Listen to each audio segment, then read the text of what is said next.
वैसे तो भारत के बाहर देश के हर एक कोने से जाकर लोग बसे हुए हैं, लेकिन हमारे पंजाब के लोगों की बात ही कुछ और है। पता है क्यों? क्योंकि भाई पंजाबी लोगों का एक बड़ा समूह है दुनिया के एक देश में, और आज हम उस देश की बात करने जा रहे हैं जिसका नाम है कनाडा। जी हाँ, कनाडा, जो उत्तरी अमेरिका में बसा हुआ एक बेहद ही खूबसूरत देश है। तो फिर चलिए निकलते हैं दोस्तों भाई कनाडा की एक शानदार सफर पर। क्षेत्रफल के अनुसार कनाडा रूस के बाद दुनिया का दूसरा सबसे बड़ा देश है। भाई ये इतना विशाल है कि इसमें France, Japan, Italy, Cambodia, Germany, Cameroon, South Korea, England और उरुग्वे जैसे देश एक साथ समा सकते हैं। दोस्तों यहाँ के लगभग 30% जमीन पर जंगलों का कब्जा है। कनाडा का राजधानी शहर है ओटावा। चपटी पहाड़ियों पर बसा ओटावा कनाडा का 5वां बड़ा नगर है, जहाँ कई बड़ी बड़ी सरकारी इमारतें, संसद भवन, गिरजे तथा विश्वविद्यालय है। दुनिया के टॉप खुशहाल शहरों की लिस्ट में इस शहर को 8वें नंबर पर रखा गया है। दोस्तों अगर आपका प्लान है कभी कनाडा में शिफ्ट होने का, तो आपको किसी भी तरह की टेंशन लेने की जरूरत नहीं है, क्योंकि कनाडा में पंजाबियों की आबादी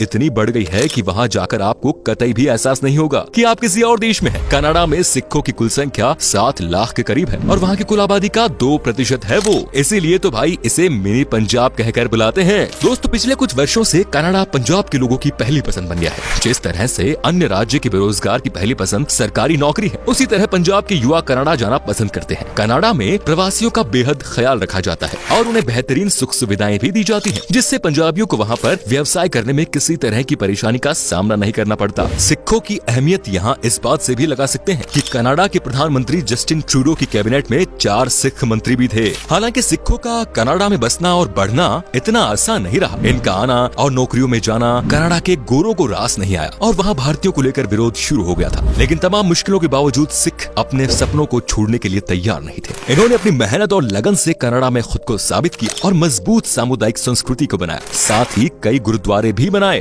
कनाडा को झीलों का देश भी कहा जाता है। ऐसा इसलिए क्योंकि यहाँ झीलों की संख्या पूरे विश्व की झीलों की संख्या से भी ज्यादा है। और तो और दुनिया का 20% साफ पानी सिर्फ कनाडा की झीलों में है। दोस्तों कनाडा को दुनिया का सबसे ज्यादा पढ़ा लिखा देश भी माना जाता है। इस देश की 52% आबादी कॉलेज या उससे ज्यादा लेवल की पढ़ाई करने में सफल हुई है। दोस्तों कनाडा में कड़ाके की सर्दी पड़ती है। साल 1947 में कनाडा का न्यूनतम तापमान -65.8 डिग्री रिकॉर्ड किया गया था। ठंडे के कारण यहाँ समुद्र का पानी जम जाता है और लोग इनके ऊपर हॉकी खेलते हैं। दोस्तों कनाडा दुनिया का एक ऐसा देश है जिसके ज्यादातर आबादी इसके शहरी इलाकों में रहती है। मतलब कि यहाँ की 84% आबादी शहरों में बसी हुई है। यहाँ पर बसे हुए ज्यादातर शहर इसके दक्षिणी बॉर्डर के पास ही मौजूद है और इसकी बहुत बड़ी वजह यह है कि इसके उत्तर में जमा देने वाली ठंड पड़ती है और वहाँ पर इंसानों का जीना काफी ज्यादा मुश्किल होता है। दोस्तों कनाडा दुनिया का 7वां सबसे ज्यादा शांति प्रिय देश है। आपको जानकर थोड़ा अजीब लग सकता है कि यहाँ अपॉलजी एक्ट बनाया गया है, जिसके तहत अगर कोई किसी का दिल दुखा देता है या कोई नुकसान करता है तो कोर्ट रूम में जाकर लिखित माफी और हर्जाना दे सकता है। एक आंकड़े के अनुसार कनाडा की 20% से ज्यादा आबादी का जन्म विदेश में हुआ है। यहाँ के लोगों का जीवन स्तर काफी ऊंचा है और इसीलिए इसे परिवार का पालन पोषण करने के लिए सबसे बेहतर स्थान मानते हैं। दोस्तों क्या आपको पता है कि कनाडा में चूहे पालने से पहले सरकार की परमिशन लेनी पड़ती है? जी हाँ, केवल इतना ही नहीं, वहाँ पर बिना पूछे चूहा बेचना या खरीदना भी मना है। अगर किसी को ऐसा कहीं भी करता हुआ पाया जाता है तो उसके लिए उसे सजा होती है।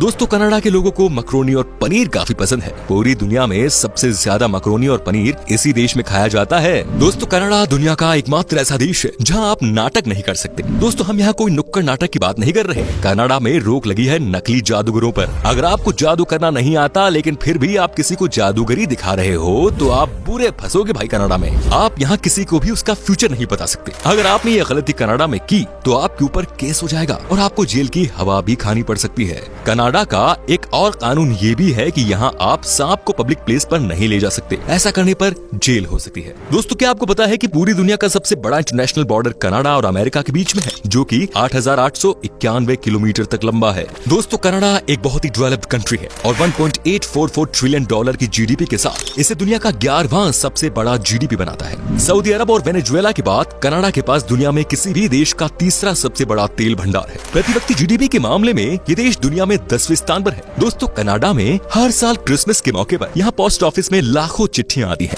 जिसमें हर चिट्ठी का जवाब देने के लिए कर्मचारियों को नियुक्त किया गया है। आप ये जानकर हैरान रह जाएंगे कि कनाडा का वुड बफेलो नेशनल पार्क इतना बड़ा है कि इसका आकार पूरे स्विट्जरलैंड से भी ज्यादा है। क्या आपको पता है दुनिया के आधे अखबार केवल अमेरिका और कनाडा में प्रकाशित होते हैं। दोस्तों कनाडा बहुत ही खूबसूरत देश है जो अपनी मेहमान नवाजी, आतिथ्य और आकर्षित पर्यटन स्थलों जिलों की वजह से पर्यटकों को अपनी ओर आकर्षित करता है। रंग बिरंगा देश कहलाने वाला कनाडा हमेशा अपनी साफ सफाई और सुंदरता के लिए जाना जाता है। टोरंटो कनाडा में सबसे अधिक आबादी वाला शहर है और उत्तरी अमेरिका के सबसे बड़े शहरों में से। चाइना टाउन, लिटिल इंडिया और लिटिल इटली जैसी बड़ी संख्या में जातीय जिलों के साथ टोरंटो दुनिया के सबसे सांस्कृतिक रूप से विविध शहरों में से एक है। टोरंटो प्रसिद्ध लैंडमार्क 553 मीटर का CN टावर शहर के आकर्षणों में से एक है। सर्दी के मौसम में जब यहाँ बर्फ गिरती है तो वो लम्हा शानदार बन जाता है। टोरंटो का विशाल चिड़ियाघर शहर में घूमने लायक एक दिलचस्प जगह है। साथ ही सेंट लॉरेंस मार्केट भी टोरंटो में आकर्षण का केंद्र है। नायाग्रा फॉल्स कनाडा के ओंटारियो और संयुक्त राज्य अमेरिका के न्यूयॉर्क की सीमा पर स्थित 3 आश्चर्यजनक झरने की एक श्रृंखला है। विश्व भर में famous Niagara Falls honeymoon capital of the world के नाम से जाना जाता है। ऊंची पहाड़ियों से गिरता पानी इस जगह की खूबसूरती को 4 चांद लगा देता है और 57 मीटर ऊंचा ये फॉल्स टोरंटो से सिर्फ 1 घंटे की दूरी पर है। तो दोस्तों ये था कनाडा, जहाँ की खूबसूरती का लुत्फ उठाने के लिए शायद आपको ज्यादा सोचने की जरूरत नहीं पड़ेगी। वैसे क्या आपने कभी कनाडा की सैर की है तो बताइए हमें कमेंट में और आपका एक्सपीरियंस भी बताइए। उम्मीद करता हूँ कि दोस्तों आपको हमारी ये वीडियो पसंद आई होगी। अच्छी लगी तो इस वीडियो को लाइक कीजिए। Bye bye and take care.